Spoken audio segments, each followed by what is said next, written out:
Dans le sport et la performance, certains se trouvent des excuses pendant que d'autres cherchent des solutions. Bienvenue dans Au cœur de la préparation mentale, le podcast de Mental au sommet. Je m'appelle Louis Korn, préparateur mental pour sportifs de haut niveau, et ici je te fais entrer dans de véritables séances, de vraies histoires comme tu ne les as jamais entendues. À chaque épisode, je t'emmène avec moi dans une prise de conscience et une leçon mentale qui peut transformer ta manière de performer. Mon objectif ? T'aider à devenir plus stable et plus solide mentalement quand la pression monte. C'est ton rendez-vous pour comprendre comment fonctionne ton mental et t'inspirer du vécu d'autres athlètes. Installe-toi confortablement, c'est parti. Bienvenue et merci d'écouter ce 3e épisode qui j'espère va énormément t'aider. Aujourd'hui, j'aimerais te parler d'un programme et d'une méthode que j'ai créée et que j'utilise très souvent avec mes athlètes. Je l'ai appelé la conscientisation des émotions. C'est un programme structuré sur 4 semaines avec un but simple: changer la façon dont tu vis une émotion néfaste pour toi pour qu'elle arrête d'abîmer ta performance. Et plutôt que de te raconter une séance comme dans les derniers épisodes, cette fois-ci je vais te raconter le parcours complet d'un athlète que j'ai accompagné dans ce programme. Donc écoute bien jusqu'à la fin, car dans cet épisode, je vais te donner la méthode entière. Bon, pour cette histoire, je vais appeler l'athlète Adrien, qui est milieu de terrain au football ou au soccer pour les Québécois qui m'écoutent. Le problème qu'Adrien m'a fait part lors de notre première rencontre gratuite portait sur la peur de rater, qui n'apparaissait pas du tout à l'entraînement, mais qui explosait toujours en match. Et c'est précisément ce genre de décalage qui révèle souvent des choses bien plus profondes. Pourtant, il n'arrivait pas à me donner beaucoup plus de détails. Donc c'est à ce moment-là que je lui ai proposé mon programme pour qu'on puisse décrypter bien plus en profondeur cette peur qu'il vivait. Donc quand Adrien arrive dans le programme, il me redit la même chose que lors de notre première séance gratuite. Il me dit « Je joue super bien à l'entraînement, je prends des risques, je suis disponible, je reçois entre les lignes, on me félicite même et je me sens libre. Mais en match, je me transforme, je me cache, je deviens neutre et j'ai même peur de perdre le ballon. » En fait, à ce moment-là, il a quelque chose de très émotionnel dans sa façon de dire les choses. Ce qui me fait penser qu'à l'entraînement, Adrien joue avec liberté et en match, il joue avec quelque chose de bien plus pesant. Et c'est à ce moment-là que cette méthode devient essentielle. Mais bien sûr, tu peux te poser la question de pourquoi ce programme existe vraiment. Parce que dans le sport et la préparation mentale, je trouve qu'on parle beaucoup de respiration, de routine ou de visualisation. Mais pour moi, tant que tu ne comprends pas la logique des émotions qui t'empêchent de performer, tu peux faire tous les outils du monde, rien ne changera vraiment. Parce qu'une émotion n'est jamais irrationnelle. Elle a toujours une cause, une racine, toujours une fonction. Et pour le coup, elle n'est rarement liée seulement à ce que tu vis au moment présent. Et tu verras qu'avec Adrien, c'était exactement ça. Donc l'objectif maintenant, c'était de savoir d'où vient cette peur en match. Alors je lui demande, qu'est-ce qui fait que tu n'as pas cette peur à l'entraînement ? Et là il me dit, parce qu'à l'entraînement, rien n'a d'importance. Je peux rater, personne ne jugera. On est entre nous, je suis libre. Mais en match, il y a le public, le coach qui attend qu'on gagne, les parents, l'enjeu, les stats. Toutes ces choses qu'il énumère peuvent créer du stress, et même devraient en créer un petit peu. Mais en aucun cas, c'était la raison de la peur de rater dont il me parlait et qu'il ressentait à ce moment-là.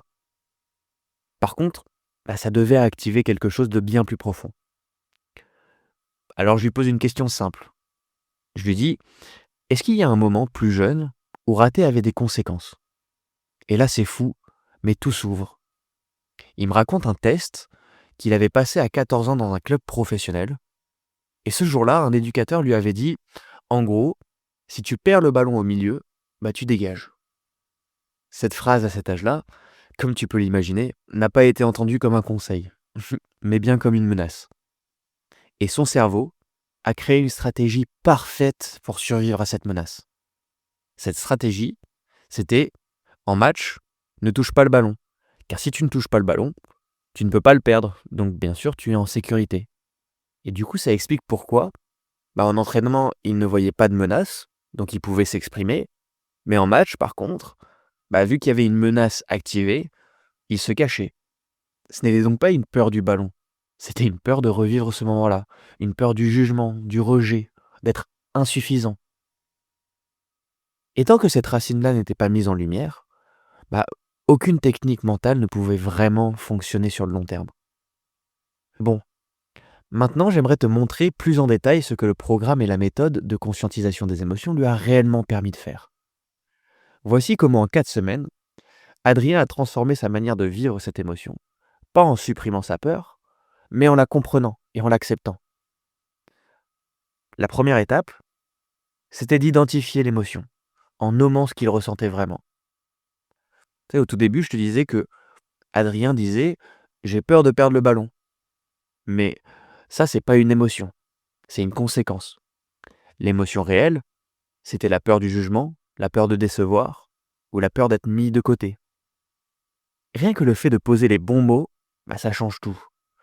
Parce que ton cerveau arrête de lutter contre un truc qui est flou. Maintenant, la deuxième étape, c'était de comprendre d'où cette émotion venait en revenant à la racine. Comprendre pourquoi l'émotion arrivait uniquement en match et comprendre ce qu'elle protégeait. Là, c'était clair, la peur venait d'un souvenir bien précis, d'un contexte de pression, d'une croyance qui était installée tôt. Et tant que cette croyance restait activée, Adrien ne pouvait pas jouer libéré en match. La troisième étape, c'était de réévaluer et d'accepter cette émotion en transformant la peur en information. C'est probablement l'étape la plus importante et la plus puissante du programme, et celle que presque personne ne fait vraiment. À ce moment-là, on ne cherche plus seulement à comprendre d'où vient l'émotion, on cherche à changer la manière dont la tête la lit, et surtout à apprendre à vivre avec au lieu de la fuir. Parce qu'une émotion se transforme seulement quand tu changes son interprétation et que tu lui donnes la permission d'exister. Avec Adrien, ça ressemblait à ça. D'abord, on a réévalué ce que signifiait perdre le ballon.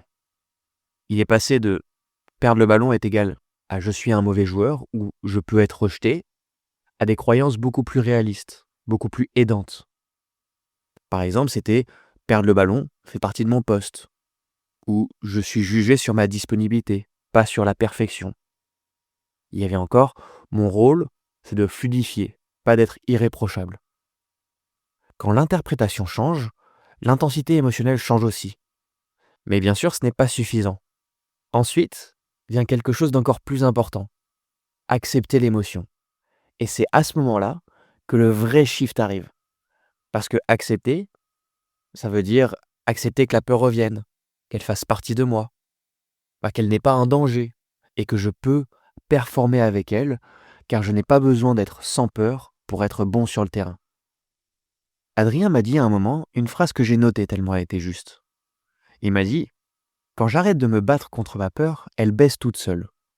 Et je suis totalement d'accord. Une émotion ne s'éteint pas quand tu la contrôles, elle s'éteint quand tu l'accueilles. En résumé, le refus amplifie et l'accueil apaise.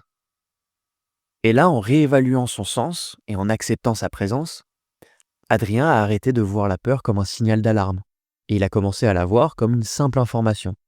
Et c'est à partir de ce moment-là qu'il a pu rejouer librement. Enfin, la dernière étape, c'était d'agir et d'ancrer en construisant son plan émotionnel sur mesure. Parce qu'une fois qu'Adrien avait compris son émotion, changé son interprétation et appris à l'accepter, il restait la partie la plus concrète. Comment jouer avec cette émotion? Comment retrouver du contrôle en match? Et comment redevenir lui-même dans les moments importants?